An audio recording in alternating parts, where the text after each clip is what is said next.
Hello. Harshvardhan के द्वितीय सैन्य अभियान में आज हम अध्ययन करेंगे पूर्वी सैनिक अभियान। हर्षवर्धन का बल्लभी और उत्तर के क्षेत्र में अभियान होने के बाद भारत के पूर्वी दिशा में जो अभियान चलता है उसको पूर्वी सैन्य अभियान बोलते हैं। इतिहास के हिसाब से माना जाता है, हालांकि वो आपको मैंने पिछले वीडियो में बताया था कि पुलकेशिन द्वितीय से उनका युद्ध हुआ था कि नहीं, कोई स्पष्ट नहीं है, लेकिन इतिहास में माना गया है कि पुलकेशिन के विरुद्ध हर्ष की असफलता के बाद नर्मदा घाटी तक उसके प्रसार रुक जाता है। मतलब वो नर्मदा घाटी के उस पार अपना प्रसार नहीं कर पाता। इसके बाद से हर्ष के द्वारा पूर्वी भारत में अपनी सैनिक योजना बनाई जाती है और इसका जो मूल उद्देश्य होता है वो शशांक के राज्य को जीतना होता है। हम देखते हैं कि उस समय शशांक के राज्य में उड़ीसा, बंगाल और मगध के प्रदेश शामिल थे। उड़ीसा का जो गंजाम जिला था वहां से शशांक के एक सामंत सलोदभव वंशी का माधवराज का एक लेख मिलता है जिसकी तिथि गुप्त संवत 300 या 619 ईस्वी का वो अभिलेख मिलता है। 619 ईस्वी के इस अभिलेख से पता चलता है कि उस समय तक वह एक स्वतंत्र शासक के रूप में शासन करता था और महाराजा धीराज की उपाधि भी ग्रहण किए था। ह्वेन-सांग के विवरण से पता चलता है कि शशांक की मृत्यु 637 ईस्वी के आसपास होती है। जब 637 ईस्वी के आसपास होती है तो ये माना जाता है कि तब तक हर्ष का शशांक के राज्य पर कोई अधिकार नहीं होता है। चीनी लेखक मा त्वान-लिन ने बताया है कि सर्वप्रथम 641 ईस्वी के आसपास हर्ष ने मगध राज की उपाधि को ग्रहण किया था। 641 ईस्वी में हर्ष के द्वारा मगध राज की उपाधि को धारण किया गया है और 637 में शशांक की मृत्यु होती है। तो इसका मतलब 637 तक तो वो मगध शशांक के अधिकार में था और शशांक ही मगध पर अपना शासन करता था। शशांक वही शासक था जिसने कि बोध गया में गौतम बुद्ध ने जिस वृक्ष के नीचे बैठ करके ज्ञान प्राप्त किया था उस बोध वृक्ष को गंगा में भिगवा दिया था। तो हर्ष ने 641 में मगध राज की उपाधि को धारण किया था। तो इससे पता चलता है कि हर्ष का लगभग 641 ईस्वी के आसपास मगध पर कब्जा हो गया था। इसी प्रकार से हर्षचरित्र के जीवनी से हर्ष के कोंगोद विजय का भी जिक्र मिलता है कि उसने उड़ीसा के क्षेत्र में कोंगोद पर विजय प्राप्त किया था। कोंगोद वो प्रदेश है जो महानदी के दक्षिण में बंगाल की खाड़ी के निकट स्थित था। यहाँ पर भी शशांक का राज्य पाया गया है। हर्ष ने उड़ीसा में जयसेन नामक एक बौद्ध भिक्षु को उसकी विद्वता से प्रभावित होकर के 80 बड़े गांव दान में दे दिए थे, जिसकी आय से उसका अपना मतलब उस आय से ही उसका जीविकोपार्जन या धर्म का वो प्रसार करता था।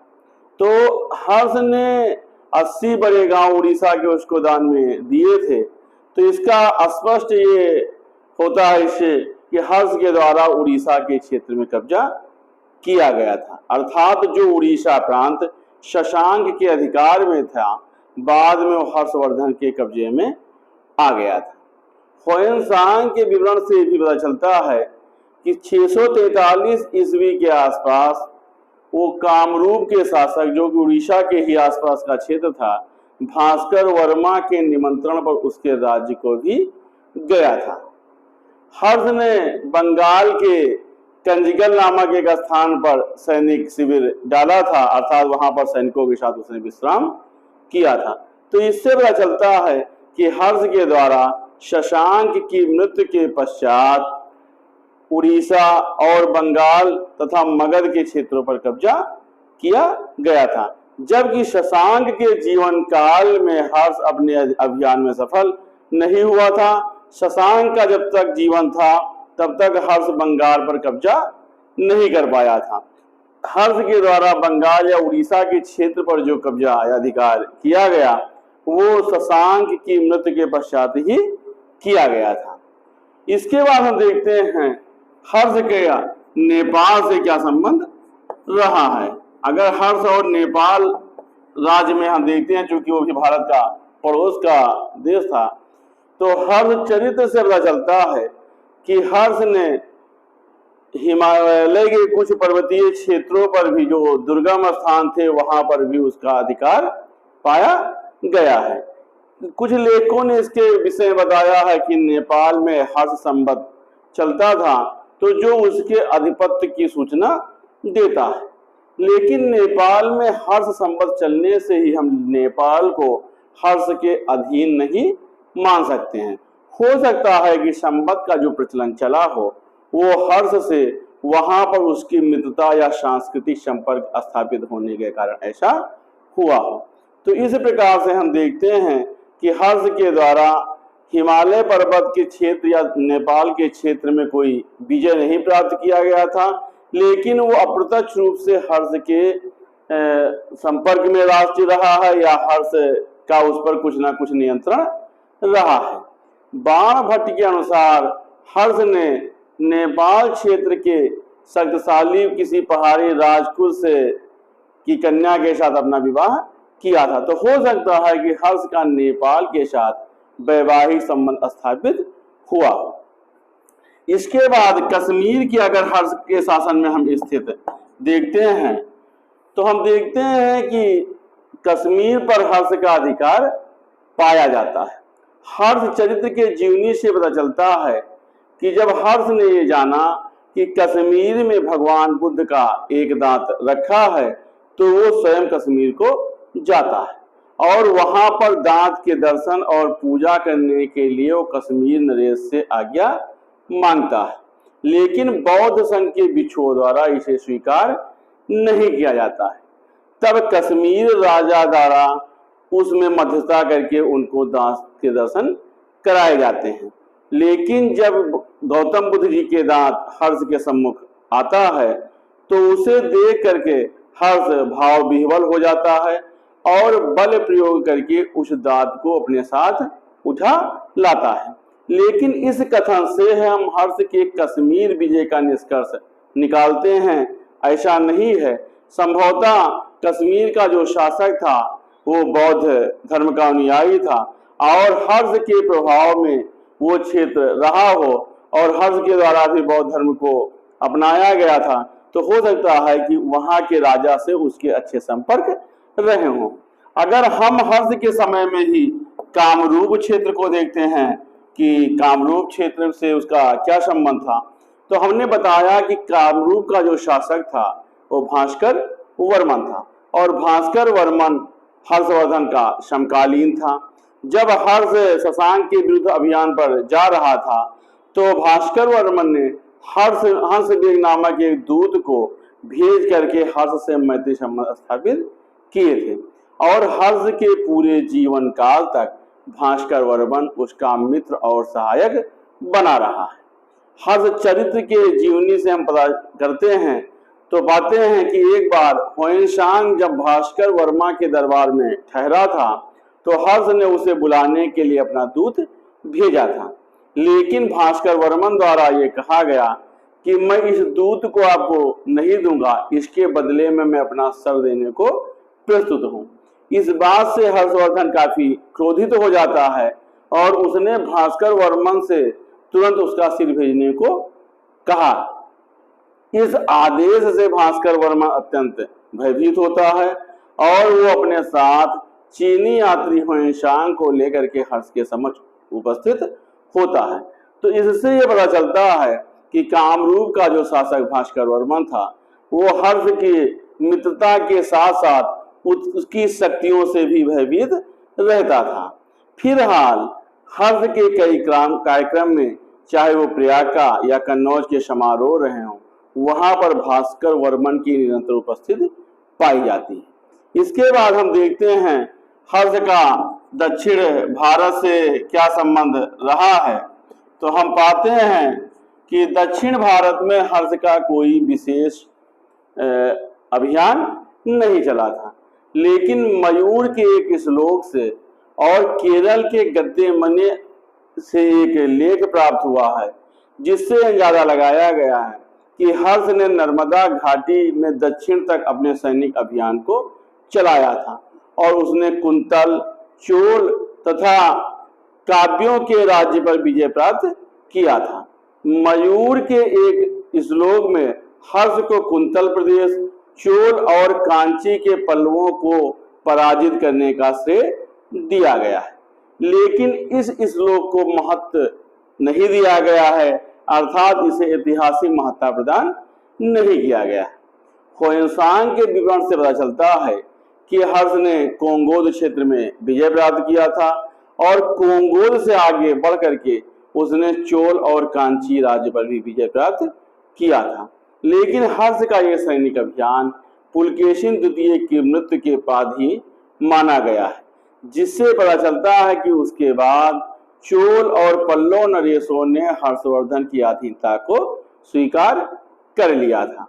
हर्ष द्वारा दक्षिण में कुछ राज्यों में विजय जरूर प्राप्त किया गया था, लेकिन उन राज्यों को अपने साम्राज्य में नहीं मिलाया गया था, बल्कि उसका उद्देश्य था कि ऐसे राज्य उसकी अधीनता स्वीकार कर लें। हर्ष से पहले उदाहरण हम समुद्रगुप्त में पाते हैं कि जब समुद्रगुप्त ने दक्षिण अभियान में वहां के राज्यों को अपना उस अधीनता में उसको रख लेता है, इसके बाद वहां के राज्यों को उसके राजा को वापस कर देता है।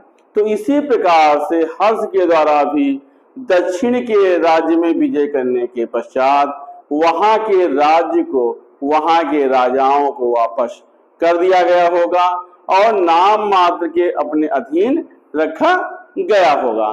तो हम देखते हैं कि हर्ष का जो शासन है वो काफी विस्तृत क्षेत्र तक फैला था और कुंतल क्षेत्र जो कि पुलकेशिन द्वितीय के साम्राज्य में था और बाद में कुंतल हर्षवर्धन के क्षेत्र में आ जाता है। तो इससे स्पष्ट होता है कि पुलकेशिन द्वितीय की मृत्यु के पश्चात ही कुंतल क्षेत्र हर्षवर्धन के राज्य में आता है या हर्षवर्धन के अधिकार में आता है।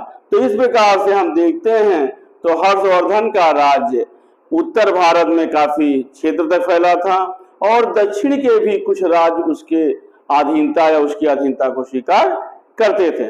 तो इस प्रकार से हम देखते हैं कि हर्ष के द्वारा हर्ष एक ऐसा शासक रहा है गुप्त काल के बाद जिसने कि एक विशाल राज्य को स्थापित किया था। जितना कि गुप्तों के द्वारा जिस राज्य को स्थापित किया गया था उसी प्रकार से हर्ष के द्वारा भी एक विशाल राज्य की स्थापना को किया गया। अगर हर्ष के राज्य को हम देखते हैं तो हम पाते हैं कि हर्ष के साम्राज्य में 3 प्रकार के राज्य पाए गए: प्रत्यक्ष राज्य, अर्ध स्वतंत्र राज्य और मित्र राज्य।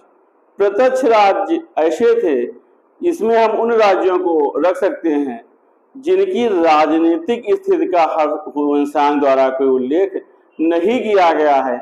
इसका मतलब है कि वो राज्य सीधे सीधे हर्षवर्धन के अधीन राज्य रहे हैं। जो दूसरे प्रकार के राज्य हैं जिसमें कि अर्ध स्वतंत्र राज्य हैं, तो इसमें हम पाते हैं वल्लभी, पश्चिम मालवा और सिंध। ये ऐसे राज्य हैं जो हर्ष के द्वारा विजित हुए थे, लेकिन बाद में हर्ष ने वहां के राजाओं को उसका राज्य वापस कर दिया था। मित्र राज्य जो तीसरी कैटेगरी के राज्य हैं वो मित्र राज्य हैं। इसमें कश्मीर और कामरूप जैसे राज्य शामिल थे जो हर्ष के प्रभाव में थे और प्रत्यक्ष रूप से उनका शासन भी काफी विस्तृत रहा है। बाहरी देशों के साथ भी हर्ष के द्वारा मैत्री संबंध स्थापित किए गए थे, जैसे कि 641 ईस्वी में चीन नरेश ताइशुंग के दरबार में उसने एक अपना ब्राह्मण दूत भेजा था। इसके उत्तर में चीनी नरेश ने लियांग होई किंग नामक अपना राजदूत हर्ष के दरबार में भेजा था। 643 ईस्वी में ली यी पियाओ के नेतृत्व में एक दूत मंडल भारत आया था। तो इस प्रकार से हम देखते हैं कि हर्ष के द्वारा विदेशी राज्यों से भी अपने संबंध स्थापित किए गए थे। हुएनसांग ने उसके कुछ ऐसे चीनी अधिकारियों का वर्णन किया है जिसमें दिखाया गया है कि वो चीनी यात्री जब हर्ष से उनके संबंध स्थापित होते हैं तो एक दो पदाधिकारी उसके राज्य में भी नियुक्त होते हैं।